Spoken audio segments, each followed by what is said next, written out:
Praise the Lord. இயேசுவின் ரத்தம் ஜெயம். தினமும் இயேசு நிகழ்ச்சிக்கு உங்களை கர்த்தராகிய இயேசு கிறிஸ்துவின் நாமத்தில் வரவேற்கிறேன். செய்தியின் தலைப்பு, இயேசு சொல்கிறார், என் ஆடு என் சத்தத்தை அறியும்.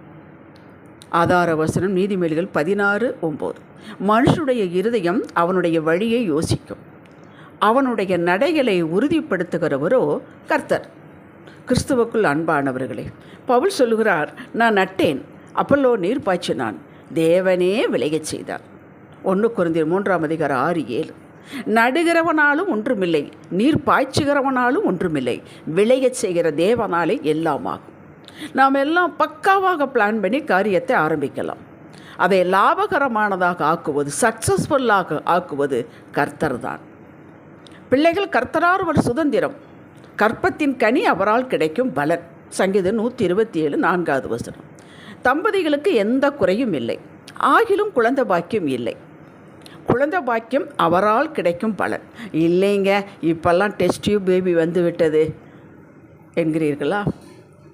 மக்களே, எத்தனை தம்பதிகளுக்கு அந்த கரு முட்டையும் ஸ்போமும் இணையாமல் ஆகாமல் ஃபெயிலியர் ஆகி விட்டது என்பதை நீங்கள் கேட்டதில்லையா? சீட்டு மடியிலே போடப்படும், காரிய சித்தியோ கர்த்தரால் வரும். நீதிமொழிகள் 16:33. குதிரை யுத்த நாளுக்கு ஆயத்தமாக்கப்படும், ஜெயமோ கர்த்தரால் வரும். கேட்டீர்களா? நாம் என்ன வேணாலும் ஆயத்தமாக்கலாம், ஆனால் ஜெயம் கொடுக்கறது அவர் தான். 2 நாளாகும் 20 யோசபாத் ராஜா, யூதாவின் ராஜா, இவனை எதிர்த்து பக்காவாக பிளான் பண்ணி 3 ராஜாக்கள் மணலத்தனையான போர் வீரர்களோடு எதிர்த்து வந்து நின்றார்கள்.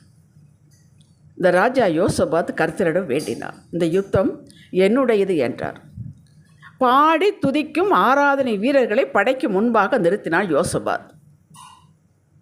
இவர்கள் பாடி துதி செய்ய தொடங்கின போதே அந்த 3 ராஜாக்கள் படைகளில் இருப்பவர்கள் ஒருவருக்கு விரோதமாக ஒருவரை கர்த்தர் எழுப்பினதினாலே அவர்கள் வெட்டுண்டு விழுந்தார்கள். எல்லாரும் ஒருவனுக்கு ஒருவர் அடிச்சுட்டு அத்தனை பேர், ஒருவர் பாக்கி இல்லை. 2 நாளாகும் 22-23. யோசபாத் இத்தோடு முடிந்தான் என்று வந்தவர்கள் முடிந்தார்கள். கேட்டீர்களா? நடைகள் யாரால் வாய்க்கிறோம்? இந்த 3 ராஜாக்களை படைக்கும் முன்னால் நிற்க பலன் இல்லை, நாங்கள் செய்ய வேண்டியது என்னதென்று எங்களுக்கு தெரியவில்லை என்று கர்த்தரிடம் முறையிட்டவர்கள் யுத்தம் செய்யாமலே ஜெயம் எடுத்தார்கள். ஹல்லேலூயா. மேரேஜுக்கு எல்லாம் ஆயத்தம், பவுன் ஆயத்தம், பணம் ஆயத்தம், ரொக்கம் ஆயத்தம், மாப்பிள்ளை ஆயத்தம், எல்லாம் ஆயத்தம். மாப்பிள்ளை நிறைய பேர் வருகிறார்கள், யாரை தேர்ந்தெடுப்பது குழப்பமாக இருக்கணும். மிதப்பலாக பேசினவர்கள் பின்னாடி 30 வயது ஆகியும் மாப்பிள்ளை கிடையாமல் அமையாமல் திணறி, பின் யாராவது தெரிந்தவர்கள் இருக்க மாட்டார்கள் என எதிர்பார்த்து கடைசியில் வேறு வழி இல்லாமல் பிடிக்காத சம்பந்தம் செய்ததை நான் கண்டிருக்கிறேன். எத்தனை திருமணங்கள் பத்திரிகை கொடுத்து பின் நின்று விட்டதையும் நான் பார்த்திருக்கிறேன். நீங்கள் கேள்விப்பட்டதில்லைங்களா? கர்த்தர் கை வைக்காவிட்டால் ஒன்றும் நடக்காது. அதனால தான் அவர் சொன்னார், உன் தலையிலெல்லாம் மயிரெல்லாம் எண்ணப்பட்டிருக்கிறது, நீ கவலைப்படாதே, நாளை தினத்தை குறித்து கவலைப்படாது, ஒன்று என்னுடைய உத்தரவில்லாமல் கீழே விழாது. அவர் தான் வாய்க்கு செய்கிறவர். விரும்புகிறவனாலும் அல்ல, ஓடுகிறவனாலும் அல்ல, இறங்குகிற தேவனாலே ரோமர் 9:16. இது மறந்துவிடக்கூடாது. மனிதன் இப்பொழுது ஒன்று பேசுவான், பின்னொன்று பேசுவான். இவன் பேச்சு நடத்தை மாறி மாறி விகாரப்படும். கர்த்தரை நம்பி அவர் சொல்லுக்கு கீழ்ப்படிந்து அவரையே நம்பிக்கையாக கொண்டு இறங்குங்கள், செயல்படுங்கள்.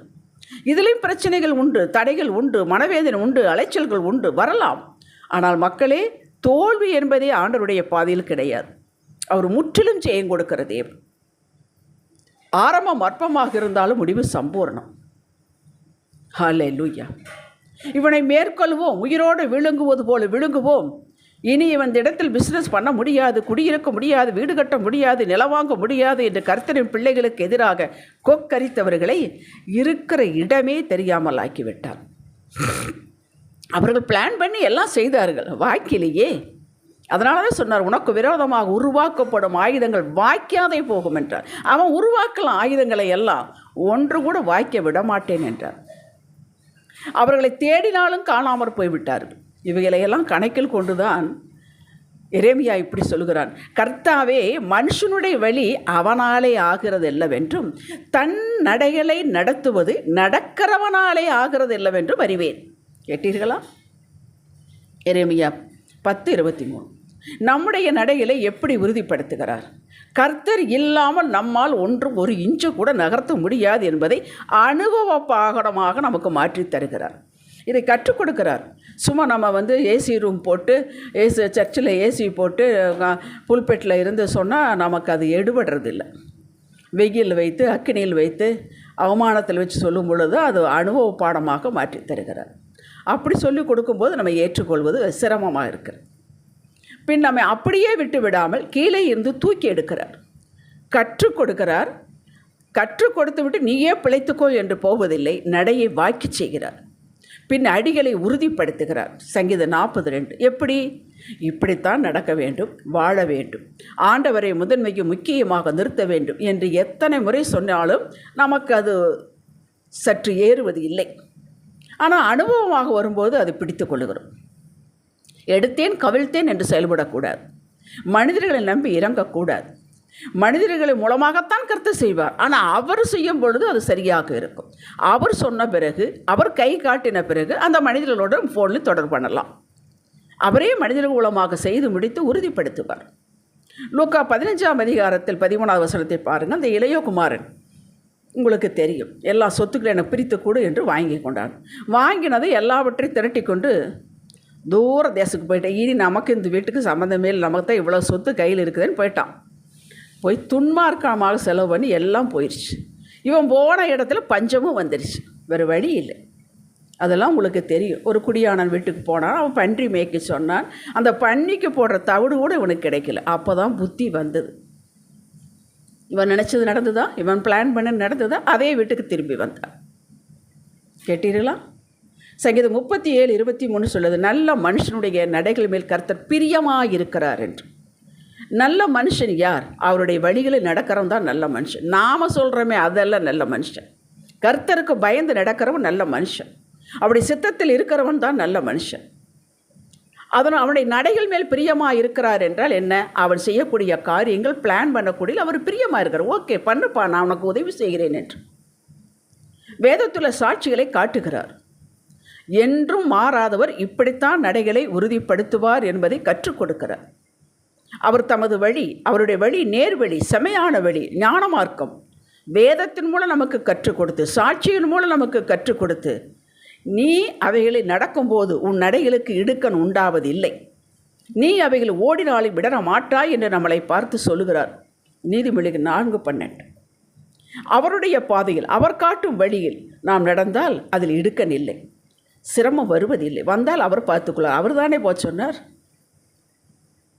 அவர் போன சொன்னதுனால மத்திய 14 படகு போகிறார்கள். 4 ஜாமத்தில் புயல் வந்து விட்டது.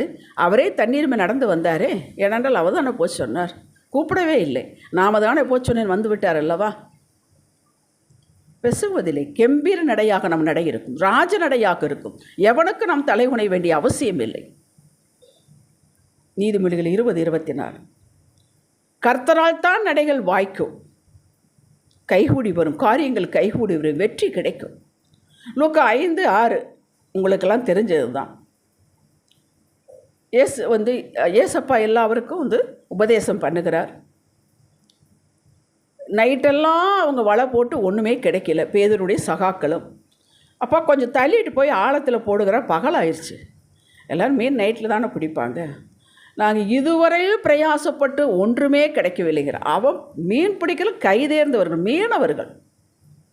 ஆனால் சொல்கிறார் ஆழத்தில் போடுங்கிறார். உங்களுடைய பேச்சை கேட்டு போடுறோம், அதுதான் அவருடைய வழி. அவருடைய பேச்சுக்கு கீழ்ப்பிடித்தல். போட்டாங்க. எங்கெங்கேயோ இருந்த மீனெல்லாம் வந்துச்சு வலைக்கு. 2 படகு அமிழத்துக்கு பிடித்தார். ஆதியாகமம் 24:48. ஆபிரகாம் பெண் பார்க்க போக சொல்கிறான் ஈசாக்குக்கு, தன்னுடைய ஊழியக்காரன்.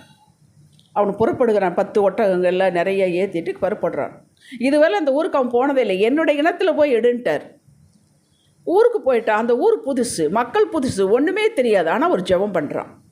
ஆண்டவரே, நான் தண்ணி நான் குடிக்கன்னு கேட்டால் எந்த பொண்ணு வர்றாளோ அவன் நீ குடி, உங்கள் ஒட்டகத்துக்கும் வாழ்க்கிறேன்னு சொன்னவ தான் என்னுடைய ஆண்டவருடைய மகனுக்கு மருமகள் என்று அவன் சொல்லுகிறான். அப்படி நினைத்து கொண்டு இருக்கும் பொழுதே ரெபேக்கா வருகிறாள். இவன் கேட்குறான், அதே மாதிரி சொல்லுகிறான். இதாங்க நேர்வழி. அலைந்து திரிய விட மாட்டார், சுற்று விட மாட்டார் நம்மளை.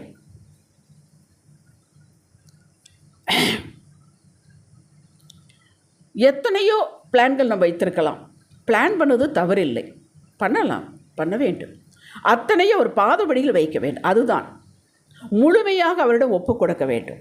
ஒப்பு கொடுத்து விட்டு நம்மிடம் இனி எந்த பிளானும் கிடையாது. ஆனால் அது மேலே ஒரு பிளான் மேலே கண்ணு வச்சுட்டு இருக்கக்கூடாது. அவர் என்ன சொல்கிறாரோ, இந்த நம்ம கொடுத்த அத்தனை பிளானும் இல்லாமல் வேற ஒரு பிளானும் கொடுக்கலாம், அதுலேயும் எடுத்து கொடுக்கலாம். ஆனால் அவரிடம் கொடுத்து விட்டால் நம்மிடம் ஏதும் இல்லை என்று இருக்க வேண்டும். அவர் என்ன சொல்கிறாரோ அதன்படி செய்ய வேண்டும். ஆச்சரியமாய் அற்புதமாய் நடத்தி வெற்றியை சுதந்திரிக்க வைப்பார். சந்தேகப்பட வேண்டாம். அவர் வழி ஒரு நாளும் நாம் வெட்கப்பட்டு போக மாட்டோம். சத்துரு கையில் ஒப்பு கொடுக்க மாட்டார். நம் தலையை உயர்த்துவார். அப்படித்தானே வேதம் சொல்லுகிறது. என்னை நம்பினவர்களை கிருபை சூழ்ந்து கொள்ளும் என்று தானே சொல்லுகிறது. என்னை நம்பினவர்கள் வெட்கப்பட்டு போவதில்லை. உன்னை நம்பித்தான்ப்பா வந்தோம், இப்படி ஆயிட்டோம் யாராவது ஒரு சாட்சி சொல்லுங்க, முடியாது. அவரை நம்பி போகிறது தான் இப்போ பிரச்சனை. நம்புவோம், ஆனால் நம்பி அவர் சொல்கிற மாதிரி செய்கிறது தான் பிரச்சனை. நான் நம்புகிறேன், விசுவாசிக்கிறேன், நிறைய பேசுவோம். ஆனால் இவர் செய்யின்னு சொன்னால் நான் செய்ய மாட்டோம். பிரச்சனையே அங்கே தான். ஜெபிக்கலாம். தகப்பனே, இதோ அடியேன், சொல்லும் கேட்கிறேன், உங்கள் பாதையை காட்டுங்க. மோசேக்கும் உடைய வழியும் இஸ்ரவேல் மக்களுக்கும் உடைய கிரியையும் காட்டினீர் அல்லவா, அது மாதிரி எங்களுக்கு வழியும் காட்டுங்க, கிரியையும் நடத்தி கொடுங்க. அதை நாங்கள் புரிந்து நடக்க கிருபை தாங்க. வலப்புறம் நாங்கள் இடப்புறம் சாயும் போது இது அல்லப்பா இந்தான் வழி என்று சொல்வதை நாங்கள் புரிந்து கொண்டு வெள்ளம் சொல்லுங்கள். வெற்றியடை செய்யுங்கப்பா, இயேசுவின் நாமத்தில் பிதாவே. இன்றைய சிந்தனைக்கு அவசரப்பட மாட்டேன். கர்த்தர் தான் இந்த வழியை காட்டுகிறார் என்பதை உறுதிப்படுத்தி கொண்டு நான் நகருவேன். ஆமேன். அல்லேலூயா.